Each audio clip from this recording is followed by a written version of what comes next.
6 years after acting as bridesmaid to her sister Kate, Duchess of Cambridge, Pippa married James Matthew in a stunning ceremony at St. Mark's Church in Englefield. Kate was her sister's matron of honor, while Prince George and Princess Charlotte took on the roles of page boy and bridesmaid. Prince William, Prince Harry and Princess Eugenie were also among the guests at the church.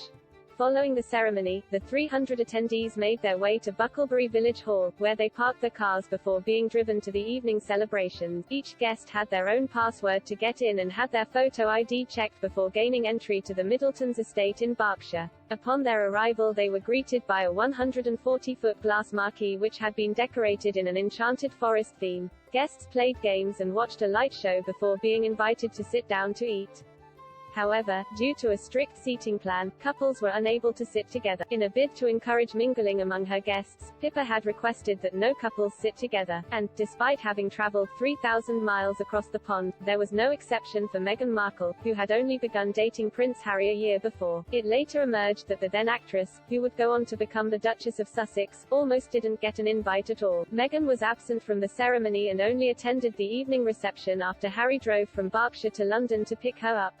In May 2017, when Pippa and James tied the knot, the Duke and Duchess were still only in the early stages of their relationship. They were the subject of intense media attention and royal fans were desperate to see them together. According to Finding Freedom authors, Omid Scobie and Carolyn Durand, the extra attention on the couple was the sole reason why Meghan was not invited to the full day of celebrations.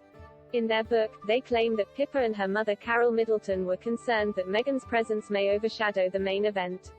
The authors also claim that a headline published on the day of the nuptials, which compared Pippa and Meghan's bottoms, was the final straw. They wrote, Harry and Meghan agreed that she couldn't possibly turn up at the church, only 50 meters away from a specially arranged media pen, after such a crass cover story. If they worried their arrival might create a media circus despite taking every precaution, now they had no doubt that it would. Meghan's church outfit and Philip Tracy hat would have to be worn another time. Instead, Harry dropped his wife off at another wedding guest's Airbnb in London before driving to the church alone. While there, Meghan was said to have got ready for the reception and waited for Harry to return in time to drive back to the Middletons' house. The couple reportedly left the event together and headed back to their Kensington Palace home, Nottingham Cottage, at 2 a.m. Later that year, Harry and Meghan announced their engagement and the following May, both Pippa and James were guests at the royal wedding at St. George Chapel, Windsor Castle. The union was looked at as an opportunity to build a more modernized monarchy. However, a shock exit in 2020 saw the Sussexes step back from their senior positions within the royal family. They left the firm for a life in California, where they now reside with their 2 children, Archie, 2, and Lilibet, who was born in June. Their return to the UK has been the topic of speculation in recent weeks due to several upcoming royal events. Last week, it was reported that Harry would not be returning to join his family at the memorial service for his grandfather Prince Philip. Omid Scobie tweeted, a spokesperson for the Sussexes confirms that Prince Harry will not be returning to the UK for the service of Thanksgiving for the life of Prince Philip on March 29. He does, however, hope to visit the Queen as soon as possible. It is unknown whether Meghan and Harry will return to celebrate the Queen's Platinum Jubilee later this year.